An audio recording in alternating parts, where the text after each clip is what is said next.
샤넬. 20세기 여성 패션의 거대한 혁명을 일으키며 현대 여성복의 틀을 새로 써내려간 프리미엄 브랜드 샤넬의 창립자 코코 샤넬, 그녀의 본명은 가브리엘 샤넬입니다. 샤넬은 단순히 아름다운 옷을 만드는 디자이너를 넘어 당시 여성의 신체를 가두고 구속하던 불편한 복식을 파괴하고 편안함이 곧 최고의 사치라는 파격적인 철학을 세상에 선보인 선구자였습니다. 오늘날 전 세계가 열광하는 샤넬이라는 제국은 화려함 뒤에 숨겨진 잔혹함이 많지 외롭고 절박했던 한 여성의 삶에서 시작되었습니다. 샤넬은 1883년 8월 19일 프랑스 서부 루아르 계곡 지역에 위치한 소미르의 가난한 구빈원에서 태어났습니다. 그녀의 출생은 축복받지 못한 비극에 가까웠습니다. 샤넬의 아버지는 마차를 몰고 전국을 돌아다니며 자파를 팔던 가난하고 무책임한 행상인이었고, 어머니는 남편의 방치와 외도 속에서 극심한 가난과 노동에 시달리던 여성이었습니다. 샤넬이 불과 12세가 되던 해 어머니는 누적된 피로와 지병을 견디지 못하고 30대의 젊은 나이에 세상을 떠나고 말았습니다. 어머니의 죽음 이후 아버지는 어린 자식들을 돌볼 생각이 전혀 없었습니다. 그는 샤넬과 그녀의 자매들을 오바진의 성심회 수녀원이 운영하는 고아원에 덜컥 남겨둔 채 그대로 사라져버렸고, 샤넬은 다시는 아버지를 만나지 못했습니다. 어린 나이에 부모로부터 완전히 버림받은 상처는 그녀의 가슴 깊이 새겨졌습니다. 그러나 오바진 수녀원에서의 엄격하고 외로웠던 6년간의 생활은 아이러니하게도 샤넬의 인생을 바꾸는 결정적인 계기가 되었습니다. 샤넬은 수녀원이라는 닫힌 공간에서 수녀들로부터 매우 꼼꼼하고 엄격하게 재봉과 바느질 기술을 익혔습니다. 또한 수녀원의 정갈한 흑백 건축 양식, 수녀들의 단조롭고 차분한 유니폼, 창문의 스테인드 글라스 패턴과 보도블록 문양 등은 10대 시절 샤넬의 감성에 깊이 각인되었습니다. 훗날 샤넬을 상징하게 될 특유의 흑백 대비, 절제된 미니멀리즘 디자인, 그리고 그 유명한 CC 로고의 정서적 원천은 모두 이 외롭던 수녀원 시절에서 싹튼 것이었습니다. 18세가 되어 수녀원을 나온 샤넬은 재봉사로 일하며 생계를 이어가는 한편 밤에는 카바레 무대에 올라 노래를 부르는 가수로 활동했습니다. 당시 그녀가 즐겨 부르던 노래인 누가 코코를 보았나와 코코리코라는 곡에서 착안하여 손님들과 관객들은 그녀에게 코코라는 애칭을 붙여주었고, 이 이름은 평생 그녀를 따라다니는 고유의 대명사가 되었습니다. 카바레 시절 인연을 맺은 상류층 후원자들의 도움으로 샤넬은 패션의 중심지에 발을 내딛게 됩니다. 1910년 파리 캄봉가의 작은 모자 가게인 샤넬 모드를 열어 성공적인 첫발을 뗀 그녀는 1913년 프랑스 노르망디의 최고급 해변 휴양지인 도빌에 마침내 자신의 첫 번째 의상실을 오픈하게 됩니다. 샤넬이 도빌을 선택한 데는 명확한 이유가 있었습니다.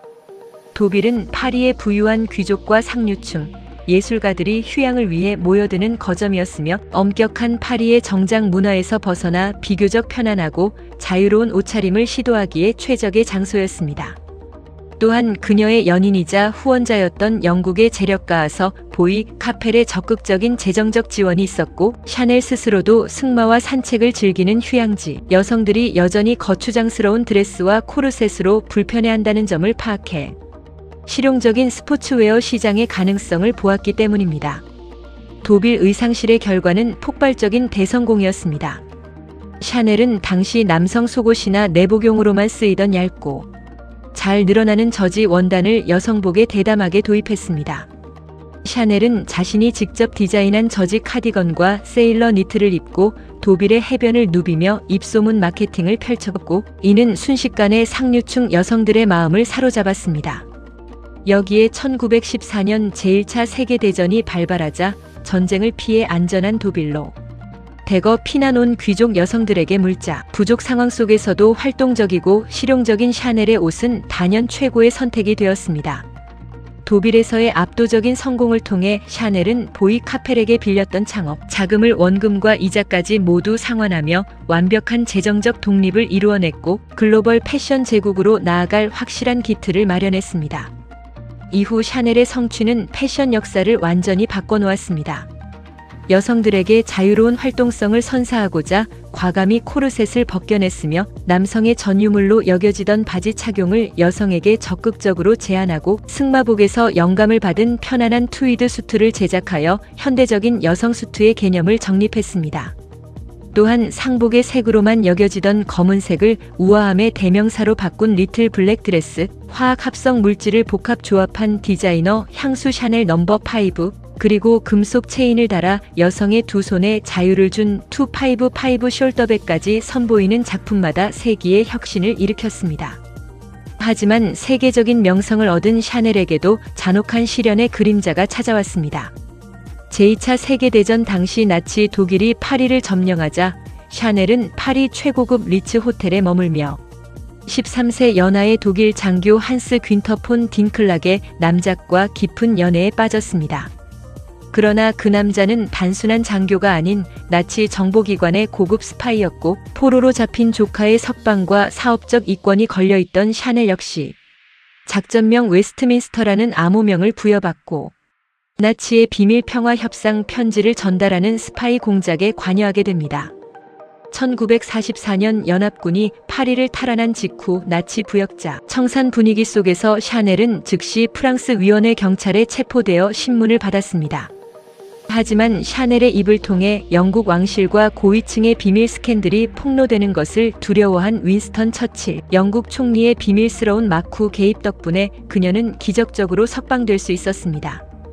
그럼에도 불구하고 프랑스 대중의 엄청난 비난과 단형, 처형의 위협을 느낀 샤넬은 석방되자마자 밤을 타 중립국인 스위스 로잔으로 도피하듯 망명길에 올랐습니다. 스위스에서 8년이 넘는 긴 유배와도 같은 망명 생활을 보내며 잊혀가는 듯 했던 샤넬은 그대로 무너지지 않았습니다.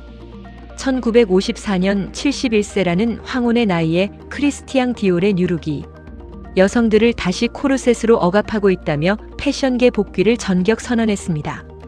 비록 초기 프랑스 언론은 그녀의 과거를 문제 삼아 차가운 야유를 보냈지만 미국과 영국을 중심으로 그녀의 실용적인 트위드 수트가 엄청난 인기를 얻으며 당당히 세계 패션의 왕좌를 되찾았습니다. 가난한 구빈원에서 태어나 어머니의 죽음과 아버지의 버림을 경험하고 수녀원의 차가운 고아원 바닥에서 바느질을 배우며 유년 시절을 보냈던 소녀 가브리엘 샤넬. 전쟁과 나치 협력 논란이라는 인생 치명적인 스캔들과 긴 망명 생활이라는 매서운 풍파까지 겪어냈던 그녀는 자신의 손끝에서 태어난 바늘과 실만으로 유행을 창조하고 시대를 바꾸며 패션계의 영원한 여왕이자 가장 위대한 디자이너로 역사에 당당히 이름을 남겼습니다.